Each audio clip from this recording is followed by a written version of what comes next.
Assalamu alaikum students, hope you all are fine. Now it is the first lecture of our physics book. Now we start the chapter 10, which is simple harmonic motion and waves. In this chapter we discuss two topics, and first is the simple harmonic motion and the second is waves.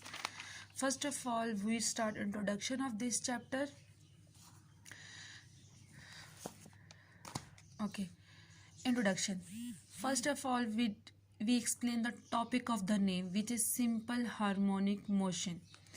अगर हम simple की बात करते हैं तो simple से हमारे mind में ये आएगा कि इट्स सिंपल एंड मोशन से आएगा कि कोई बॉडी क्या है, मूव कर रही। ज़ाहिर सी बात है, हम सिंपल और हार्मोनिक मोशन डिस्कस करें तो हम किसी न किसी बॉडी में करेंगे। सिंपल मतलब कोई भी सिंपल सी बात है, मोशन मतलब मूव कर रही है बॉडी। अब हार्मोनिक का मतलब क्या होता है? हार्मोनिक का मतलब है कि या तो बॉडी वाइब्रेट कर रही है, टू एंड फ्रो यानी आगे पीछे मूव कर, ऊपर नीचे मूव कर रही है, बैक एंड फोर्थ, ऊपर नीचे आगे पीछे। ऑक्सीलेशन सिस्टम मतलब उसके अंदर कोई बॉडी जब मूव करता है तो वो ऑक्सीलेट करता है, वाइब्रेट करता है। तो ये सारी की सारी मोशन किस में आती है? हार्मोनिक मोशन में आती है।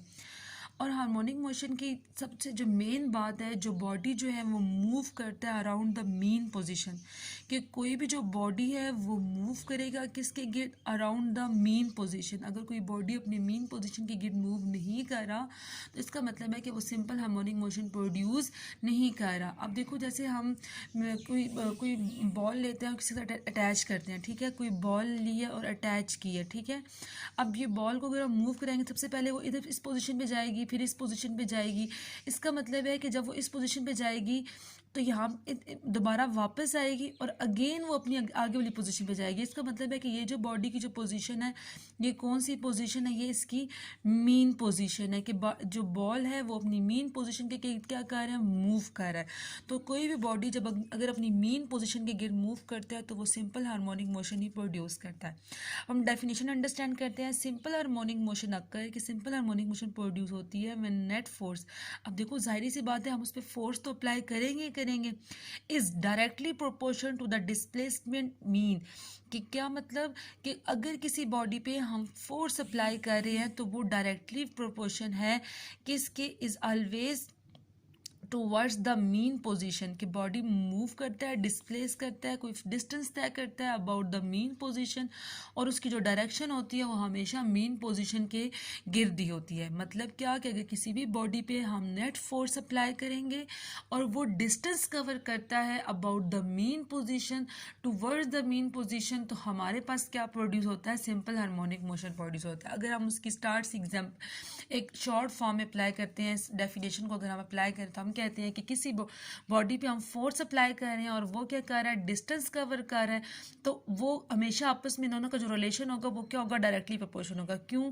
क्योंकि जितनी ज़्यादा फोर्स होगी बॉडी ने उतना ही डिस्टेंस कवर करना है, और जितनी कम फोर्स होगी बॉडी ने उतना ही डिस्टेंस कवर करना है। यानी फोर्स और जो डिस्प्लेसमेंट है वो आपस में इसकी जो रिलेशन है वो डायरेक्टली रिलेशन है। नेक्स्ट अगर हम एक एग्जांपल लेते हैं कि हमें किस तरह पता चले कि ये बॉडी अपनी मीन पोजीशन के गिर्द, अगर हम एक कार की एग्जांपल लेते हैं, जो छोटे बच्चों के टॉयज़ होते हैं, ठीक है, सम टाइम उसके अंदर एक स्ट्रिंग सी लगी होती है, हम उस स्ट्रिंग को खींचते हैं, जितना ज़्यादा हम उस स्ट्रिंग को खींचते हैं वो जो कार है वो उतनी ज़्यादा आगे मूव करती है, ठीक है। अब वो जो कार है, कार मीन पोजीशन के गिर्द मूव नहीं कर रही, ये जस्ट मैं इसकी एग्जाम्पल दे रही हूँ कि अगर किसी बॉडी पर हम फोर्स अप्लाई करते हैं तो वो क्या करता है? डिस्टेंस कवर करता है। तो इसके आसान से एग्जाम्पल अगर हम डेली लाइफ में देखें तो कार की एग्जाम्पल है, जो छोटे बच्चों की कार होती है जिसमें स्ट्रिंग होती है। अब हम उस स्ट्रिंग को जितना ज़्यादा ज़ोर से खींचेंगे, जितना ज़्यादा लंबा खींचेंगे, जो कार है वो उतनी ज़्यादा तेज़ी से आगे मूव करेगी, और जितना हमने उसके ऊपर फोर्स अप्लाई किया तो वो उतना ही क्या करेगी? डिस्प्लेसमेंट को कवर करेगी।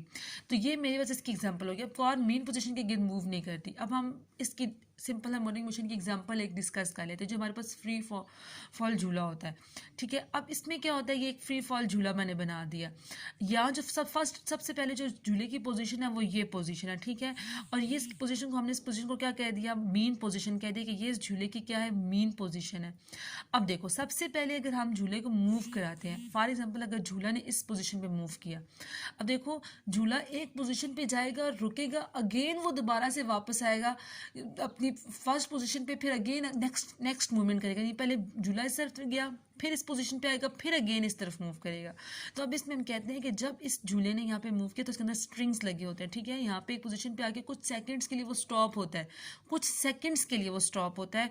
अब जब उस पर हमने फोर्स अप्लाई की है, जब झूले ने यहाँ से यहाँ मूव किया तो उसके अंदर एक फोर्स स्टोर हो गई, मतलब उसने यहाँ से लेकर यहाँ तक मूव करता जा रहा है ना, तो उसके अंदर फोर्स स्टोर होती जा रही है, यहाँ तक उसके अंदर फोर्स स्टोर होगी। उसके बाद हम कहते हैं कि अब जब करेंगे, जो फोर्स अप्लाई किया, बॉडी ने डिस्टेंस भी कवर किया, उसके अंदर फोर्स स्टोर है। अब इस जो स्टोर्ड फोर्स है, इसने क्या किया, इस बॉडी को अगेन मीन पोजीशन के गिर्द मूव करने में हेल्प की, और अगेन मीन पोजीशन पे आके बॉडी अगेन यहाँ पे मूव की। सेम यहाँ पे केस है कि यहाँ पे भी कुछ सेकंड्स के लिए आके रुकेगी, बॉडी एनर्जी जो स्टोर होगी, और अगेन वो अपनी फर्स्ट पोजीशन पे आएगा। तो इसका क्या मतलब है कि बॉडी जो है वो अपनी मीन पोजीशन के गिर्द मूव कर रहा है, मीन पोजीशन के गिर्द मूव कर रहा है, और उसमें जो मोशन प्रोड्यूस हो रही है वो कौन सी मोशन प्रोड्यूस हो रही है, simple harmonic motion. It is the introduction of the topic simple harmonic motion. Now we start the examples of the simple harmonic motion.